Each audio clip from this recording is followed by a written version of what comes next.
குழியான தாத்தம் புட்டாய் போல வாண்ட போய் தேடி பார்க்கலாமா? வானல்ல எண்ணெய் ஊற்றிட்டோண்டா. பானி வேத்த உள்ள தேன் போட்டுடலாம். அந்த ஃப்ரை பண்ணி எடுத்துடலாம். அதே மாதிரி கத்திரிக்காய் போட்டு ஃப்ரை பண்ணி எடுத்துடலாம். வெங்காயம் தக்காளியும் நல்லா வடித்து எடுத்துக்கலாம். தேவையான மிளகா தூள் சேர்த்துட்டோண்டா.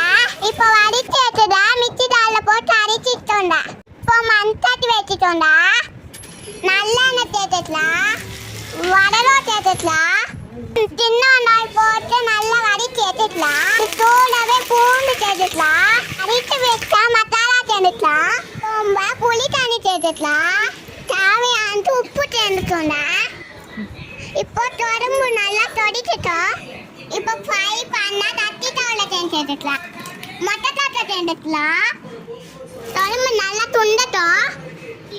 இப்போ தொடம்பு ரெடி. இந்த பிடிச்சோன்னா லைக் பண்ண, ஷேர் பண்ண, சப்ஸ்கிரைப் பண்ண, பெல்